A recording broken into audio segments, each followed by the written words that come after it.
ఏది అయినా ట్రై చెయ్యి ఆచి chicken masala. Vanasthalipuram green city కాలనీలోని ఓ అపార్ట్మెంట్ లో దారుణం చోటు చేసుకుంది. ఓ మహిళను ఇంట్లో 2 కత్తులు, పెట్రోల్ డబ్బాతో వచ్చిన మహేష్ అనే వ్యక్తి దారుణంగా హత్య చేశాడు. ఇంట్లోకి ఎవరైనా వస్తే పెట్రోల్ పోసి తగలబెడతానంటూ బెదిరింపులకు పాల్పడ్డాడు.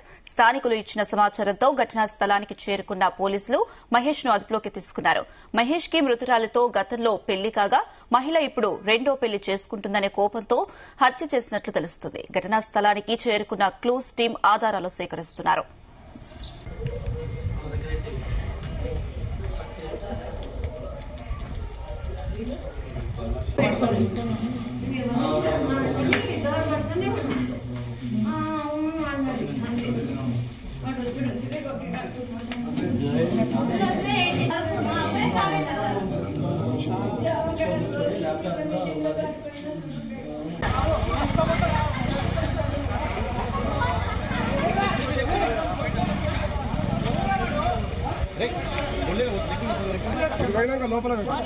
వనస్థలిపురం గ్రీన్ సిటీ కాలనీలోని ఓ అపార్ట్మెంట్ లో దారుణం చోటు చేసుకుంది. ఓ మహిళను ఇంట్లో 2 కత్తులు, పెట్రోల్ డబ్బాతో వచ్చిన మహేష్ అనే వ్యక్తి దారుణంగా హత్య చేశాడు.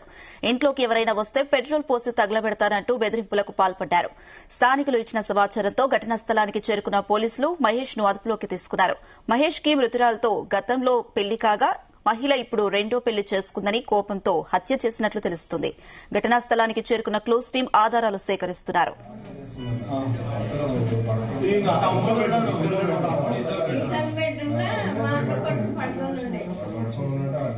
ఇదే అంశానికి సంబంధించి మరిన్ని అప్డేట్స్ మా ప్రతినిధి శివ అందిస్తారు. శివ.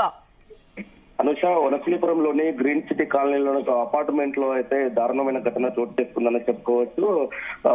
సునీత అనే మహిళకి గతంలో మహేష్ అనే వ్యక్తితో అయితే 1.5 సంవత్సరం క్రితం అయితే వివాహం అయితే జరిగింది. అయితే కొద్ది రోజుల పాటుగా దూరంగా ఉన్నటువంటి వీళ్ళు సునీత మరొక వ్యక్తిని పెళ్లి చేసుకుందని కోపం పెంచుకున్నటువంటి ఎవరైతే నిందితుడు మహేష్ ఉన్నాడో అతను వచ్చేసి కెనడాలో నివాసం ఉంటున్నాడు. ప్రస్తుతానికి గత కొద్ది రోజుల క్రితం హైదరాబాద్ కు వచ్చినటువంటి మహేష్ ఎవరైతే నిందితుడు ఉన్నాడో అతను మహిళ పైన పెంచుకున్నటువంటి కోపం విధంగా దాంతో ఈ రోజు వనస్థలిపురంలోని అపార్ట్మెంట్ లోకి అయితే ప్రవేశించడం అయితే జరిగింది. ప్రవేశించి ఆ మహిళని అయితే వెంట తెచ్చుకున్నటువంటి ముందుగా పథకం ప్రకారం తెచ్చుకున్నటువంటి ఏదైతే కత్తులు ఉన్నాయో వాటితో అయితే అతి దారుణంగా కిరాతకంగా అయితే హత్య చేయడం అయితే జరిగింది. హత్య చేస్తున్న సమయంలో ఆ మహిళ అరుపులను విన్నటువంటి స్థానికులు అయితే అక్కడికి ఇంటి వద్దకు అయితే చేరుకోవడం అయితే జరిగింది. అపార్ట్మెంట్ కావడంతో చుట్టుపక్కల ఉన్నటువంటి ప్లాట్ల వాళ్ళు కూడా అక్కడికైతే చేరుకోవడం అయితే జరిగింది. చేరుకోవడంతోనే అది చూసినటువంటి ఏదైతే నిందితుడు మహేష్ ఉన్నాడో అతని వెంట ముందస్తుగానే ప్లాన్ ప్రకారం తెచ్చుకున్నటువంటి ఆ పెట్రోల్ డబ్బాలు ఉన్నాయో అదేవిధంగా కత్తులు ఉన్నాయో వాటితోనైతే వాళ్ళని విండో ద్వారా అయితే వాళ్ళని భయభ్రాంతులకు గురి చేసినటువంటి పరిస్థితి. ఎవరైనా పోలీసులకు సమాచారం అందించినా లేదా ఎవరైనా కూడా ఇతరులకు సమాచారం అందించినా కూడా పూర్తిగా పెట్రోల్ పోసి తగలబెడతాను అని చెప్పేసి అయితే వాళ్ళని అయితే బెదిరించినటువంటి పరిస్థితి ఉన్నట్టయితే స్థానికులు అయితే చెప్పుకుంటున్నారు. అయితే అక్కడికి చేరుకున్నటువంటి స్థానికులు ఎవరైతే ఉన్నారో చుట్టుపక్కల వాళ్ళు పోలీసులకైతే చాకచక్యంగా పోలీసులకైతే సమాచారం అయితే అందించడం జరిగింది. అప్పటికే అది గమనించినటువంటి నిందితుడు మహేష్ అయితే తన వెంట తెచ్చుకున్నటువంటి ఏదైతే పెట్రోల్ ఉందో దాన్ని పూర్తిగా డబుల్ బెడ్రూమ్ లో ఉన్నటువంటి ఆ ఫ్లాట్ లో అయితే పూర్తిగా అయితే చల్లడం జరిగింది. దాన్ని అంటుపెట్టే లోపే అక్కడ ఉన్నటువంటి స్థానికులు అదేవిధంగా పోలీసులు ఘటనా స్థలానికి చేరుకుని అడ్డుకోవడం అయితే జరిగింది. అడ్డుకున్న ప్రయత్నంలోనే అక్కడ చేరుకున్నటువంటి పోలీస్ సిఐ మహేష్ అదేవిధంగా అతని బృందం అయితే అక్కడ చేరుకుని నిందితులను అయితే అదుపులోకి తీసుకున్నారు. అప్పటికే అతను ప్లాన్ ప్రకారం అక్కడికి చేరుకోగా అతని వద్ద ఉన్నటువంటి ఏదైతే గతంలో మనం చూసినట్టుగా కొద్ది రోజుల క్రితం మీరుపేటలో జరిగినటువంటి ఘటన పునరావృతం అయ్యే విధంగా అతను మిషనరీని ఏదైతే కట్ చేయడానికి అయితే వ్యక్తిని చనిపోయిన మహిళ ఉందో ఆమెను కట్ చేయడానికి కావాల్సిన ఎక్విప్మెంట్ ని కూడా పూర్తిగా ఒక బ్యాగులో కూడా భద్రపరిచి తీసుకురావడం అయితే జరిగింది. దాంతో పాటు 2 కత్తులు అదేవిధంగా డ్రిల్ మిషన్ అదేవిధంగా కోయడానికి కావాల్సినటువంటి తీసుకురైతే రావడం జరిగింది. అయితే అక్కడ ఉన్నటువంటి స్థానికులు మాత్రం అదే విధంగా మీరుపేటలో జరిగిన మహిళ మృతి అయితే మర్డర్ కేసు ఉందో ఆ మర్డర్ కేసు లాగే ఇది కూడా ప్లాన్ చేసి ఉండవచ్చు అనేసి అక్కడ స్థానికులు కానీ పోలీసులు కానీ కూడా ఒక అంచనాకైతే వచ్చి రావడం అయితే జరిగింది. ఈ ఘటన అలాంటి జరగక ముందుకే గత 2 గంటల క్రితం ఈ మర్డర్ జరగడంతో ఆ స్థానికుల సమాచారం అయితే పోలీసులు అయితే అక్కడ చేరుకుని అదేవిధంగా ఎల్బీ నగర్ డీసీపీ నేతృత్వంలో అయితే పూర్తిగా అక్కడ ఉన్నటువంటి ఘటనా స్థలాన్ని మొత్తం తమ ఆధీనంలోకి తీసుకోవడం అయితే జరిగింది. అక్కడ ఉన్నటువంటి ఆధారాల ప్రకారం అతని బ్యాగును అదేవిధంగా అతని దగ్గర ఉన్నటువంటి వస్తువులను కూడా ఏదైతే పాస్పోర్ట్ పాస్పోర్ట్ కానీ వీసా కానీ పూర్తిగా వాళ్ళైతే పోలీసులు అయితే స్వాధీనం చేసుకుని నిందితున్నైతే అదుపులోకి తీసుకోవడం జరిగింది. అతను మర్డర్ చేయడానికి గల కారణాలు ఏంటి, ఇంత దారుణంగా హత్య చేయడానికి గల కారణాలు ఏంటి అన్న కోణంలో మహేష్ అయితే విచారిస్తున్నటువంటి పరిస్థితి అయితే ఉంది. అనుష, శివ అయితే మృతురాలతో పాటు ఆ ఫ్లాట్ లో ఎవరెవరు ఉంటారు? ఘటన జరిగిన సమయంలో మృతురాలతో పాటు ఇంట్లో ఎవరు లేరా? ఘటన జరిగిన సమయంలో మృతురాలతో పాటు అతని హస్బెండ్ ఎవరైతే రెండో పెళ్లి చేసుకుందనేటువంటి కక్షతో అయితే మృతుడు మర్డర్ చేయడానికి వచ్చాడో రెండో పెళ్లి చేసుకున్న వ్యక్తి సాఫ్ట్వేర్ గా పనిచేస్తున్నాడు. ప్రస్తుతం అతను కూడా ఇంట్లో లేడు. మృతురాలకు తల్లి, మృతురాలు, అతను ఆమె భర్త మాత్రమే ఇంట్లో నివాసం ఉంటారు. ఆ సమయంలో ఎవరు లేరు అని తెలుసుకున్నటువంటి మహేష్ ఇంట్లోకి చొరబడైతే ఈ ఘాతుకానికైతే పాల్పడినట్లుగా తెలుస్తుంది. అయితే గతంలో తనను పెళ్లి చేసుకుని విడాకులు అయ్యాయా లేదన్న విషయాన్ని మాత్రం పోలీసులు గోప్యంగా ఉంచుతున్నారు.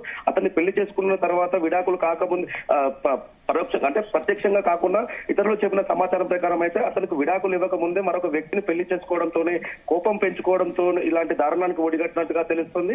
అయితే దీంట్లో అతను ముందుగానే ప్రణాళిక ప్రకారమే కావాల్సినటువంటి ఎక్విప్మెంట్ ఏదైతే హత్య చేయడానికి కావాల్సినటువంటి ఎక్విప్మెంట్ ని బయట నుంచి ఒక హార్డ్వేర్ షాప్ నుంచి తెచ్చుకున్నట్లుగా అయితే పోలీసులు అయితే గుర్తించడం జరిగింది. దీనికి సంబంధించిన ఎక్విప్మెంట్ ని కూడా పూర్తిగా అయితే పోలీసులు అయితే స్వాధీనం చేసుకోవడం అయితే జరిగింది. అయితే ఈ ప్రస్తుతం మృతురాలు 3 నుండి 3 నెలల గర్భిణిగా ఉందని చెప్పేసి అయితే అక్కడ ఉన్నటువంటి వాళ్ళ కుటుంబ సభ్యులు అయితే తెలుపుతున్నటువంటి పరిస్థితి. దీనికి సంబంధించిన డీటెయిల్స్ సంబంధించిన వాళ్ళ కుటుంబ సభ్యులను అడిగి తెలుసుకునే ప్రయత్నం చేసినప్పటికీ వాళ్ళకి సంబంధించిన ఫ్యామిలీ కుటుంబ సభ్యులు మాత్రం విషయాలు ఎలాంటి విషయాలు కూడా బయటకు చెప్పకుండా. శివ, ఎన్ని రోజుల క్రితం వీరు విడిపోయారు? దీనికి సంబంధించి మృతురాలి కుటుంబ సభ్యులు ఏం చెప్తున్నారు?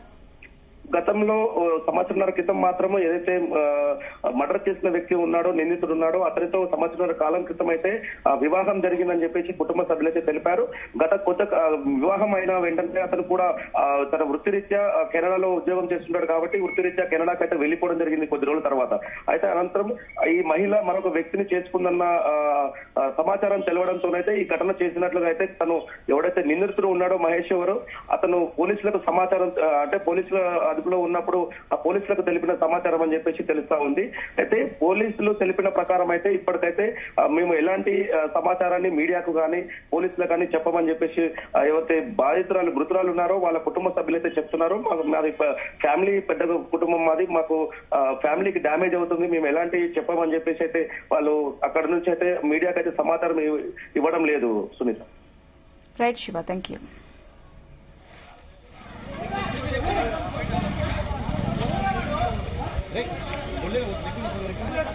లోపల